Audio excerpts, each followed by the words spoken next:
know, one of the great joys of living in the Scottish Highlands is the ability to watch the weather forecast, and if you see a weather window for a couple of days, you just jump in the camper van and head off and have a good walk or a hill walk or whatever, and just enjoy that bit of good weather.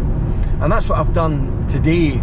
We're going through a series of kind of low pressure systems just now. The weather's not been great, but today the sun's shining, there's a bit of blue sky, just a bit of a weather window, and I noticed that was coming on the weather forecast. So I'm in the Caravaggio, heading north from my home in Badenoch in the Central Highlands, and we'll see what we'll just see how that accurate that forecast is, and if the weather holds out or not. Living in Badenoch is great. I've lived there for 45 years or something, and the reason I went to live there in the first place is to be close to the mountains, and living there gives me access to, you know, if I go west I can be in Fort William and Ben Nevis and Mamors, Glencoyles in a couple of hours. I can go north, I can be in Ullapool and the fabulous hills north of Ullapool, the Northwest Highlands. I can be up there in a couple of hours. I can be in Torridon in a couple of hours, west of Ross Hills in a couple of hours. I've got the Cairngorms right on my doorstep, the hills of Highland Perthshire just an hour away. So it's pretty central, and I've kind of made good use of that over the years.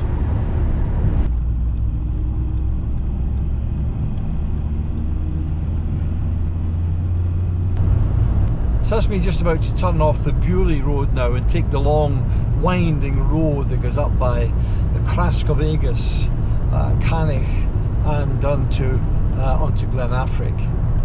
And with brilliant timing, as soon as I come off this road, the rain comes on. So that wee weather window I was talking about, it just might be a bit of fiction, I don't know.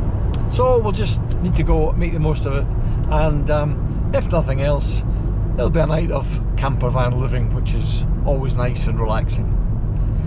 A chill out in the campervan, a chill out in the Caravaggio, and we'll see what it brings.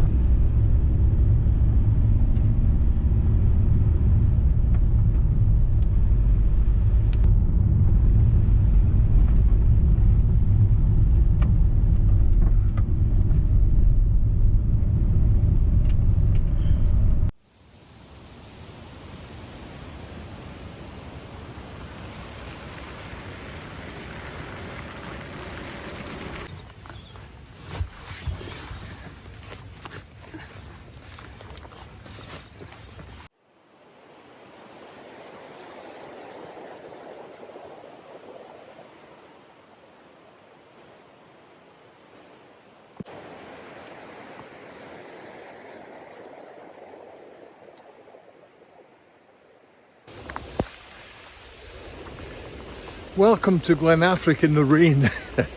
So much for my weather window. But you know, on a day like this, it's probably good to remember the wise words of the poet Gerard Manley Hopkins, who once wrote, "What would the world be if bereft of wet and wildness? Oh, wet and wildness, wildness and wet, let them be left, oh let them be left. Long live the weeds and the wilderness yet." I'll drink to that. Let's make the most of it.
This Corrie Lochan behind me here is apparently one of the best places in Scotland to see damsels and dragonflies, but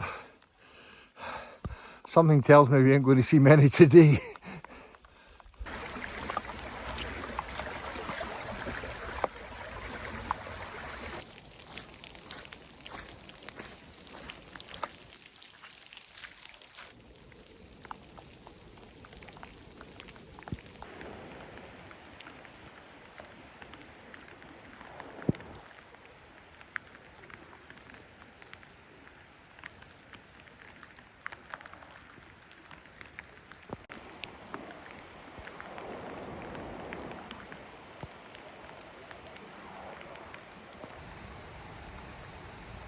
Glen Affric is one of those places that you'd always define as being a bit special. It's a combination of mountains and lochs and rivers and pine trees, I think, that makes it so special. But there's something else at work here, and I'm having difficulty kind of describing it. It's a kind of timelessness, I think. Now, whether that's, you know, that characteristic is actually the combination of these other characteristics I was talking about, or whether it's an indefinable characteristic that we just don't really have a word in English to describe. I don't know, but it's definitely here.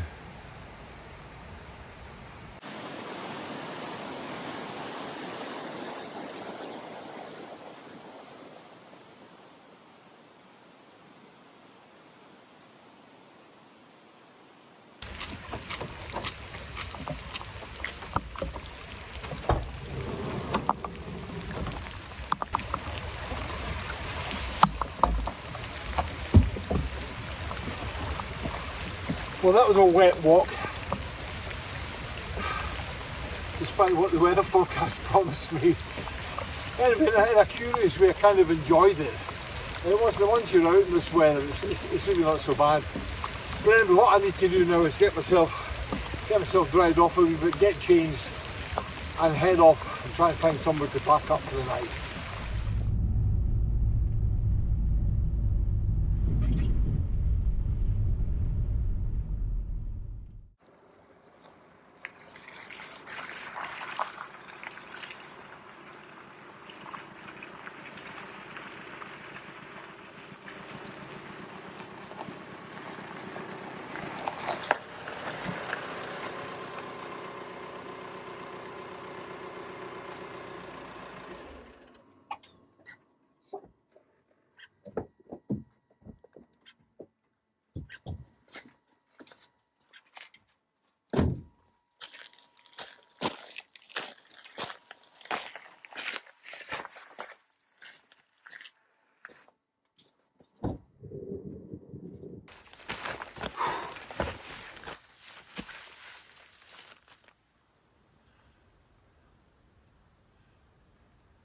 Well, I think this will do for tonight. Fairly peaceful, just off the road here. I don't think anyone will mind if I back here for the night. It's like a big lay-by. But it's so atmospheric here, even at this time of night, and the gloaming, the thin time in Gaelic culture, the thin time between the two worlds, the worlds that we live in and the world of the spirits. This is the time, if you're going to see ghosts, then this is the time they'll come out. I don't expect to see many ghosts here tonight. I would like to hear some red deer stags roaring, but I haven't heard any at all this afternoon. The weather hasn't been as bright as I hoped for. It's been a bit drizzly, a bit wet. And the kind of annoying thing now is it's kind of clearing a little bit. I can see bits of kind of breaks in the cloud here and there, so who knows, it might be a nice starlit night. But anyway, what I'm going to do now is have a brew, have a read, and then cook some dinner.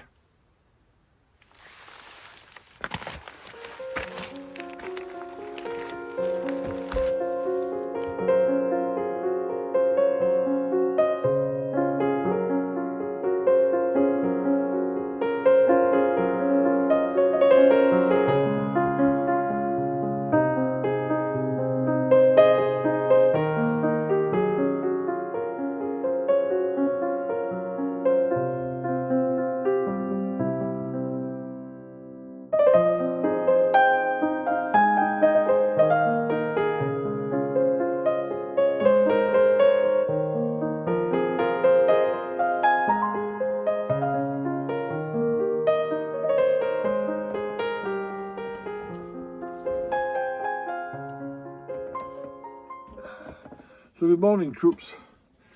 It was a kind of wet night last night, but not windy, which is good. But I could hear the pitter-patter of rain on the campervan roof nearly all night long. So it doesn't augur well for a good long walk this morning, but we'll see what we can do. But first things first, time for some coffee. I don't know about you, but I can't really start the day terribly well without my, as the Americans say, without my morning Joe, my cup of Joe. So here we go. Just use the old coffee press, which I've been using for a while now, and it's, you know, for me it makes a, you know, pretty good cup of coffee, and you can vary the strength, and you know, you can have a strong cup of coffee or a weak cup of coffee or whatever. And I quite like a strong cup of coffee in the morning. Okay, we'll leave that for a moment or two.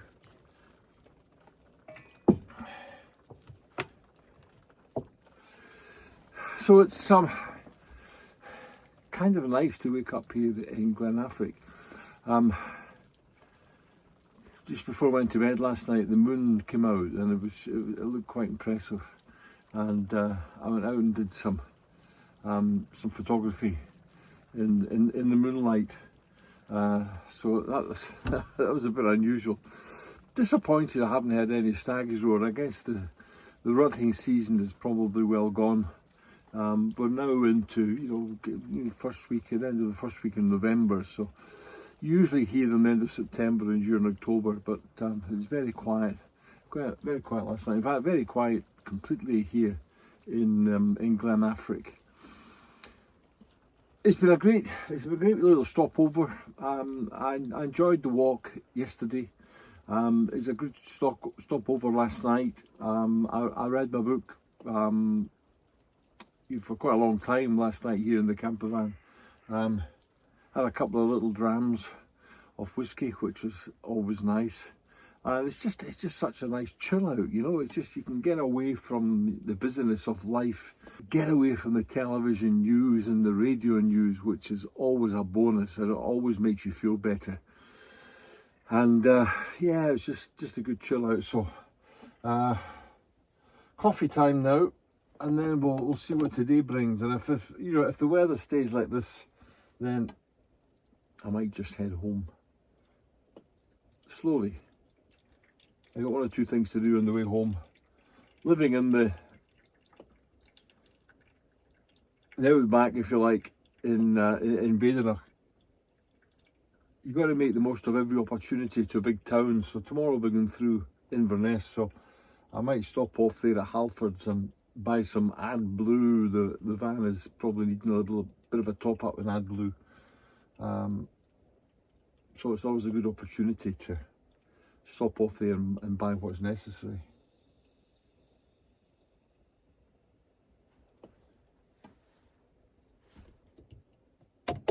There we go.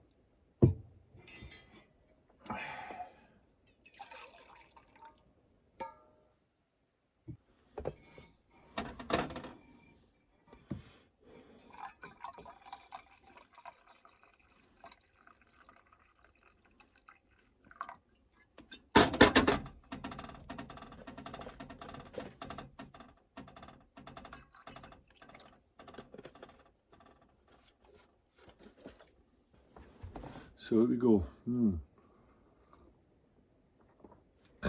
First cup of coffee of the day. Before I head off this morning, I want to show you something that I bought fairly recently for the campervan, which I'm quite excited about. When I bought this Hillside Leisure Caravaggio, it had fitted inside a 1500 watt pure sine inverter, which I've made a video about before, and how I've used it to charge up my mountain bike battery. But I've fallen out of love with it, I'm afraid. I found that while it charged up the battery fairly well, I couldn't really get 2 days out of the battery. You know, I could go out for a day, have a good bike ride, charge the battery up overnight, have another, you know, reasonable bike ride the next day, but I couldn't do it again because essentially the pure sine inverter is taking power from the leisure battery, and unless I was traveling a good distance in between, so I could, you know, I could charge it as I was driving, I wasn't putting in enough miles to charge the battery again for another session. So it kind of meant I was a bit restricted, and I was also just always having this kind of uneasiness about drawing a lot of power from my leisure battery. You know, the leisure battery which I need for the fridge and the lights and everything else in here. And then I saw a couple of YouTube videos which kind of completely put me off the whole idea of a pure sine wave inverter, particularly one like this one, which is Chinese made, and I don't think is a very expensive one. And there have been very clear warnings about some of these cheaper inverters, you know, actually going on fire or at least just breaking down. So I kind of made the decision to stop using it, and wanted to replace it with something else. And this is what I've replaced it with. This is the Bluetti EB55 power bank with a capacity of 537 watt hours and 700 watts of power, and that comes from a lithium iron phosphate battery, which is pretty much the state of the art at the moment. I'm describing this power bank today from a campervan user's perspective. What works for me personally, what works for me, and the things that I use in the campervan and the things I want to power up, and all of those. You know, it's not from an electrician's perspective, it's not from an electrical engineer's perspective, it's from a campervan user's perspective. Somebody who uses an e-bike, someone who uses drones, somebody who uses GoPro cameras and you know, other cameras, and has to charge up all these things just to keep going. So that's the perspective I'm looking at this from, and not from that of a electrical expert. Now, I was looking for something small and compact, and there isn't an awful lot of space in this Caravaggio for, you know, for things like this, but there is a space behind the driver's seat, just next to the heater output, and it actually fits in there perfectly, so that's kind of ideal. It weighs about 7 kg. And you can, there's a nice handle here, which means you can lug it about with you. So it's not dreadfully heavy, but I also like the fact that it comes with this flat top. It's got an output in the top here where I can put my iPhone and charge that up. So that's a little, you know, added bonus. I like this because you can, you know, they tell you you can't, you know, don't pile stuff on top of it, but you can put lighter things on top of it, rather than some models which have a big kind of handle over like that, which yeah, just makes it a bit bulky. So I kind of like this. What I like about it really is it's got 4 USB power points, and this is really one of the reasons I like this, a USB-C 100 watt point up here now. We're beginning to use more and more USB-C cables, so it's pretty handy. We've got this one in here. There's 2 AC points to, you know, power devices like laptops, TVs. If you use one, we've got a TV. We sometimes use it as a DVD player. Most importantly, my e-bike battery will be powered up there. So anything really up to 700 watt capacity. It can be charged in the vehicle as you drive along, using this DC output here, and you can just plug it in. It's what we used to call the cigarette lighter thingy. But that'll charge up as you go. It takes, I mean, to charge it fully, they reckon it takes about 6 or 7 hours of driving, which is okay if you're on a big road trip. But generally speaking, you know, just you wouldn't really charge it up that much. Probably better to go into a campsite every 3 days, as we do anyway, to empty our black waste and take on water and stuff. And we're in there, hook up, and you can hook this baby up in about, you know, or charge it up rather, in about 3 hours or so. So that's pretty useful. You can actually use, if you get some sunshine, you can charge this up using solar and the 12 volt, using them, you know, using both outlets here to charge up. You can charge the thing up, they reckon, in just over a couple of hours. But you know, we don't get a lot of sunshine, we don't get a lot of, you know, direct sun for solar. I wouldn't know how reliable that is in the UK. It's one of the reasons I haven't actually bought the solar panels that go with this. And I should say at this point, you know, usually at this point, YouTube channels, somebody says, Bluetti reached out to me and have sent me one of these for nothing. And I'm going to give an honest appraisal of it now. Let me tell you, I bought this 560 quid of my hard-earned cash. I paid for this. So if I tell you it works, it's because I believe it does work. If I tell you there are problems and it doesn't work, it's because I've paid money for it and I'm a bit pissed off. So far, I don't have many problems, but I just want to make that clear that I've actually, this isn't a freebie. I've paid for this. If Bluetti want to reach out to me and offer me the solar panels that go with it, I'd be more than willing to test them and give an honest appraisal of those as well. So Bluetti, if you're listening, you can put me on your reach out list, and I'll happily try that out. But so there you go. That's this is the Bluetti EB55.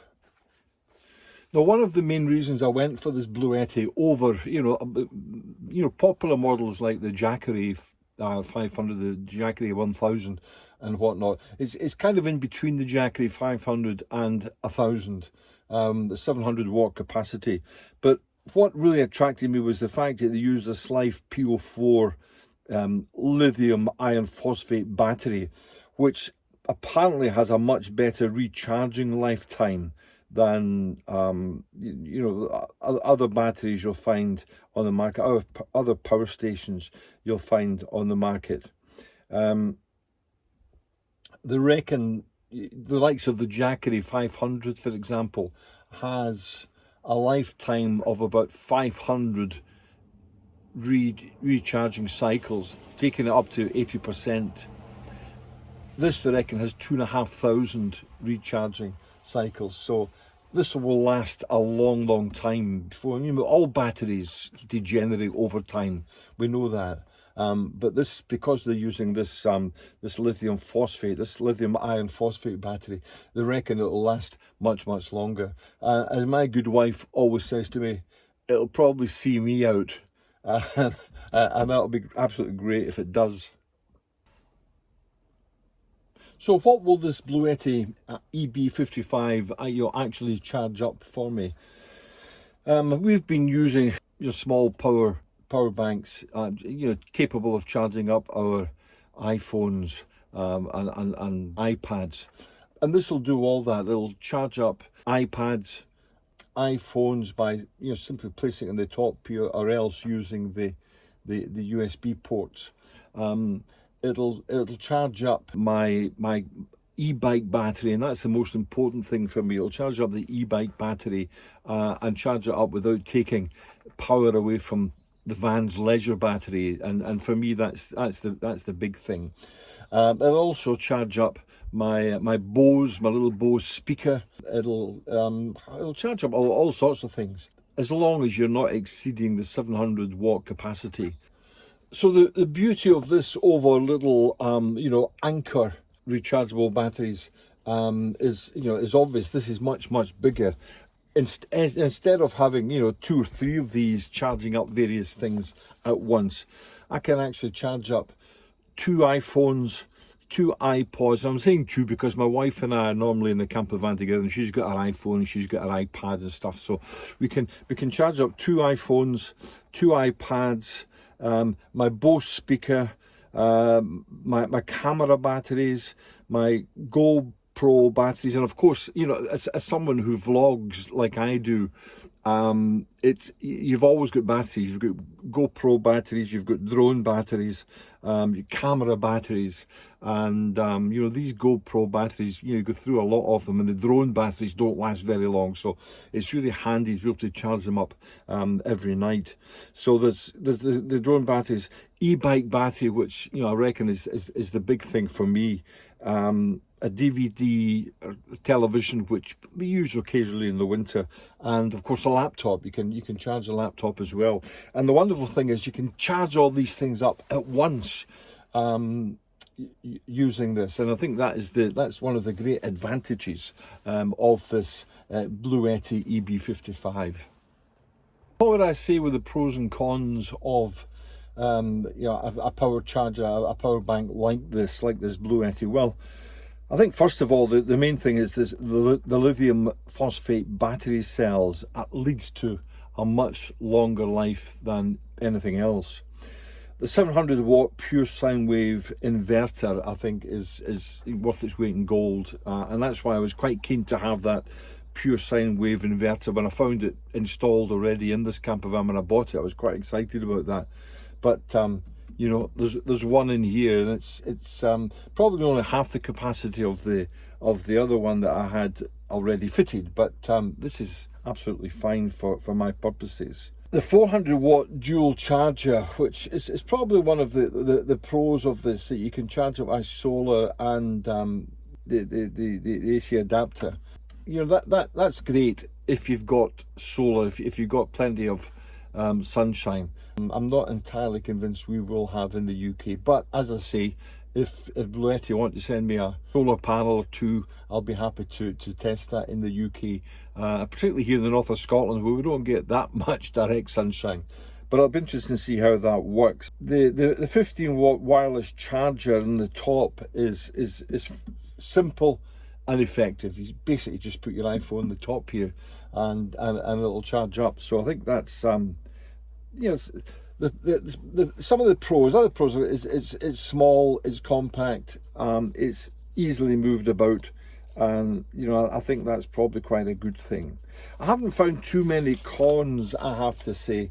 There is a bit of concern that this display only tells you what you've got in 20% increments, and you know, that's maybe a good thing or a bad thing. It doesn't really bother me too much. Some people like a percentage, so you know when you're at, you know, 5% or 3%, and you know you're going to run out. When you're at 20%, you're not very sure. When it's only got 1 bar of 20%, you could have 2% left, or you could have 19% left. I don't know. It's a lot of people make a big point of this and saying it's you know, it's a big issue.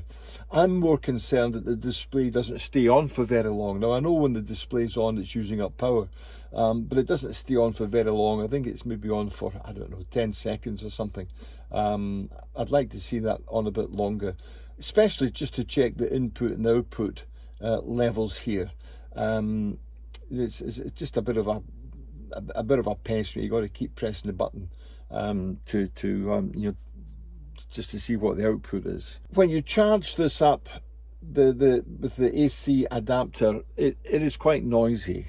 There are 2 fans on this, one at either end, and they're not all that noisy. They're not all that bad, but the actual charger itself switches on as soon as you switch on the power, and for some people it's a bit noisy. I don't find it all that, it doesn't bother me all that much. because generally speaking, I'll either have this charging when I'm driving, so it won't bother me all that much, or it'll be, you know, in the house at home where I maybe got music on or something else, so it doesn't bother me too much, or maybe in a campsite, and that's maybe when, you know, it might become a bit of a pest. But having said that, there are other noises about in the camper van. You know, I get noises from the fridge, I get some noises from the diesel heater when it's on, and you know, you just take these as part and parcel of camper van life. So these things aren't a great problem for me. But overall, I'm very pleased with this. I haven't used it a great deal. I will use it a lot more this winter, and we'll do an update at some point in the future. But for the moment, for me, this is the way forward. To have the second leisure battery in such a handy form is absolutely terrific. The other thing I quite like about this Bluetti is on the back of it, there's this pretty useful flashlight function, and it comes in three types. Is the main light. You can have it brighter, or you can have this flashing like an emergency light. You know, good if you like to have a disco in your garden or whatever. You get a flashlight on most power stations, but they're normally just little round things. But this is a pretty good thing. It gives a kind of quite a big area of diffuse light, and it's just an added extra really, but it's quite useful. So there we go. That's the Bluetti EB55, and I think for me now, I think it's probably time to get this show on the road, get the camper van sorted out, and go off and have a look around. I'm not too sure whether the rain's going to go off and it's going to be a cracking day. I don't think that looks to be the case, so I think we'll maybe just leave it there. I think I'll probably just head off home. I've had a great walk yesterday. I've had a really peaceful night in the camper van. It's what I wanted, just a wee, you know, kind of 24-hour break away in the Highlands here in Glen Affric, and it's been terrific. So if you've enjoyed this video, or you found it even just a little bit informative, I'd ask you to subscribe to the channel. We'll be, you know, hopefully getting a lot more of these walks over the winter. I'll let you know how I get on with the Bluetti EB55 at some point over the winter, and we'll maybe get a few bike rides as well. So if you're into any of these things, please follow the channel, please subscribe, and we'll hopefully catch up with you next time. So just take it easy out there, enjoy the winter, and make the most of your camper van. Bye bye.